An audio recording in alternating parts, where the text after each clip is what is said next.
Vous attendez Venom The Last Dance, peut-être même pas pour le film, mais pour les scènes post-crédit uniquement. Scènes post-crédit qui doivent teaser quelque chose de grand pour l'avenir. Après tout, c'est la promesse de ce Venom The Last Dance. Car oui, ce film est censé bel et bien conclure la trilogie Venom, mais également introduire le grand vilain Knull. Knull qui sera le grand vilain d'un plan futur de la part de Sony. Et ça a été confirmé par Amy Pascal. Ces dernières rumeurs, ces derniers mois, les spéculations sont allées bon train. La présence de Tom Holland, puis après la présence de Andrew Garfield, des scènes post-crédit qui mettraient en scène justement les autres personnages qu'on a pu voir dans le SSU comme Madame Web, Morbius ou bien Kraven. Eh bien accrochez-vous car comme dit, si vous vouliez aller voir le film uniquement pour les scènes post-crédit, ne vous en donnez pas la peine. Car je peux vous dire exactement ce qu'il se passe dedans, elles ont fuité. Avant qu'on voit un petit peu tout ça, je vous invite bien évidemment à vous abonner à cette chaîne pour ne rien manquer du contenu Marvel et DC, à laisser un pouce et bien évidemment à activer la cloche. Étonnamment, les premiers retours sur ce Venom The Last Dance sont excellents, beaucoup de gens disent que c'est le meilleur des trois, mais ça c'est les critiques américaines qui ont adoré les deux premiers films.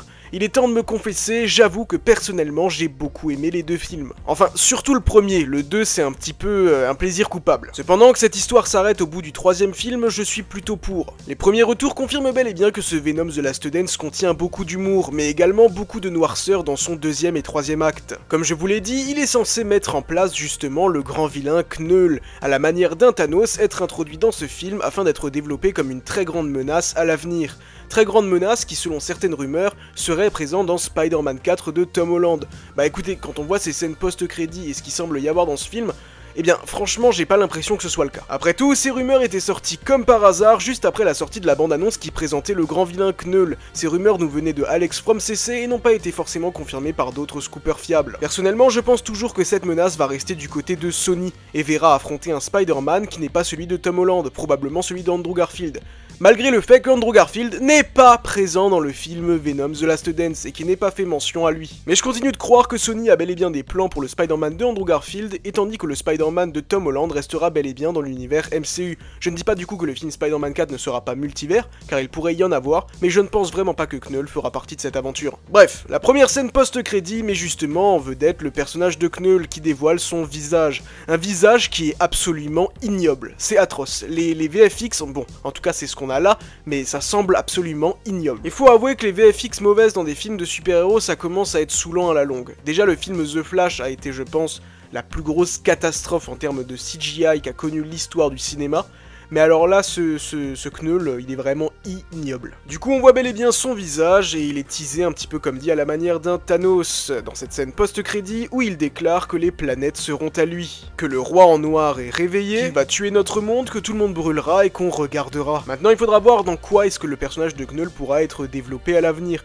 Et à mon avis, ça ne sera vraiment pas dans Spider-Man 4, je ne sais même pas si Eddie Brock sera impliqué. À mon avis, ça aura lieu avec le Spider-Man de Andrew Garfield. Vraiment, j'en ai l'intime conviction. Parce que comme par hasard, un film Sinister Six est également en préparation apparemment de nouveau selon Daniel RPK, et un film Sinister Six qui serait à nouveau en préparation, eh bien, cela n'est pas anodin. Mais à mon avis, n'est même pas en lien avec forcément les personnages qui ont déjà été présentés, en tout cas pas tous. S'il y a bien un film qui peut rabattre les cartes, c'est le film Kraven. Le film Kraven qui sortira à la fin de l'année, qui pourrait peut-être nous apporter des éclaircissements sur l'univers dans lequel il est présent. Quant à la deuxième scène post-crédit, elle met en vedette le barman qui sera de retour dans ce film. Encore une fois, ça n'a pas vraiment de sens, bon j'ai pas encore vu le film, mais étant donné qu'il est présent dans l'univers de Spider-Man No Way Home, je ne comprends pas pourquoi est-ce qu'il est présent dans l'univers de Venom The Last Dance, mais du coup, à la fin, eh bien, on voit qu'il sort sur une plage où il y a visiblement eu le combat final, que tout est détruit, et on voit derrière lui un petit insecte qui est vénomisé, qui laisserait donc penser que le personnage de Venom est toujours vivant.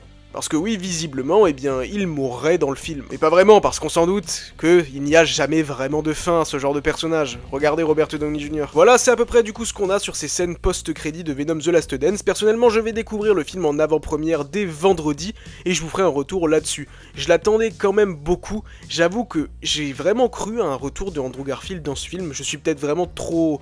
comment dire, naïf et optimiste, mais je voyais vraiment que j'avais l'impression que la communication autour de Andrew Garfield de chez Sony était accentuée, donc je me suis dit qu'il y avait une raison derrière cela. Mais bon, visiblement il n'est pas présent dedans, ni même mentionné, enfin mentionné, ça reste à voir, mais en tout cas pas présent physiquement dedans. Mais comme dit, je continue vraiment de penser qu'ils auront un plan pour lui à l'avenir. Bref, dites-moi dans les commentaires si vous avez l'intention d'aller voir le film Venom The Last Dance et qu'est-ce que vous pensez de ces scènes post-crédit. Mais je suis curieux d'avoir votre avis également sur les plans de Sony à l'avenir. Et on se donne rendez-vous très bientôt à New York.